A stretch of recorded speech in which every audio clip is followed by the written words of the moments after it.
ሊቃናተ ነድ ዘሰማያዊት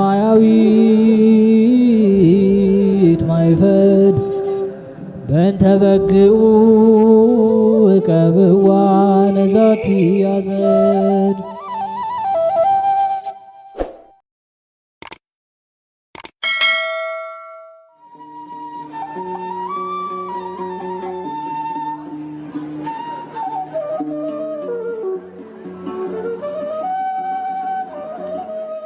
በስመ አብ ወወልድ ወመንፈስ ቅዱስ አሃዱ አምላክ አሜን።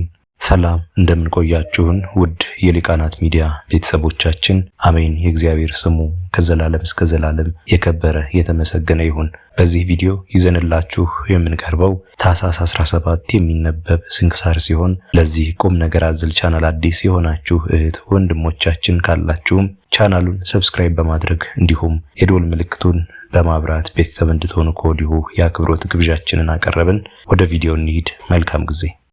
የቅዱሳን ሰማዕታት መታሰቢያ። በዚህችም ቀን የቅዱሳን ሰማዕታት የአርዲዮስ፣ የአውስዮስ፣ የሲሪዮስ፣ የማርቆስ፣ የያርዋልኤልና በገድልም የሚደክም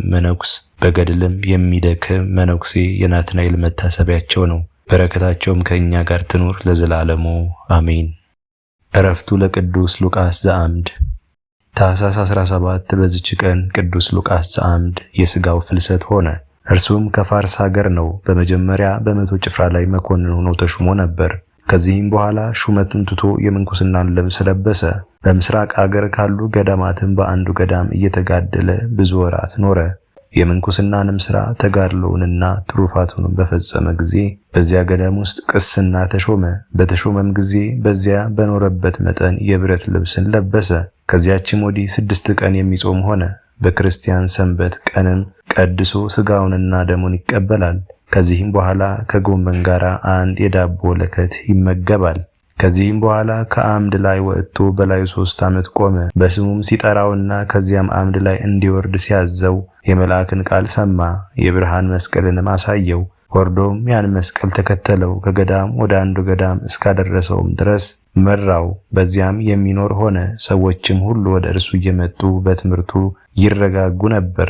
ከዚህም በኋላ የማይናገር ሆነ። ከሰው ጋር ከቶ እንዳይናገር ከአፉ ውስጥ ደንጊያ ጎረሰ። ዳግመኛም ወደ ቆስጠንጠንያ አገር ዳርቻ ይሄድ ዘንድ መልአክ አዘዘው። ለእርሷም አቅራቢያ ወደ ሆነች ወደ አንዲት ቦታ ሄደ።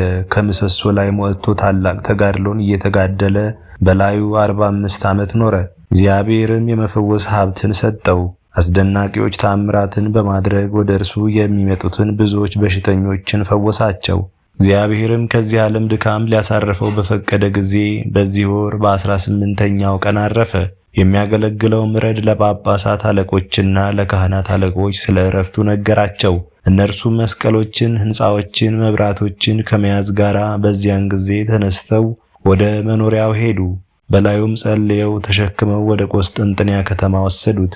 ባረፈ በ3ኛው ቀን ታኅሳስ 17 በዚች ቀን አደረሱት። ወደ ቤተ መቅደስም አስገብተው የገበረ ሥጋው ባለበት እንደሚገባ ጸሎትን ፈጸሙ። ከእርሱም ተባረኩ።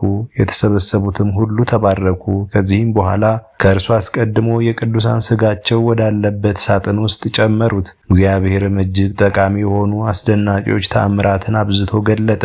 አምነው በሚመጡ በብዙዎች በሽተኞች ላይ ታላቅ ፈውስ ሆኗልና ለእግዚአብሔር ምስጋና ይሁን። እኛንም በዚህ ጻድቅ ጸሎት ይማረን፣ በረከቱም ከእኛ ጋር ትኑር ለዘላለሙ አሜን።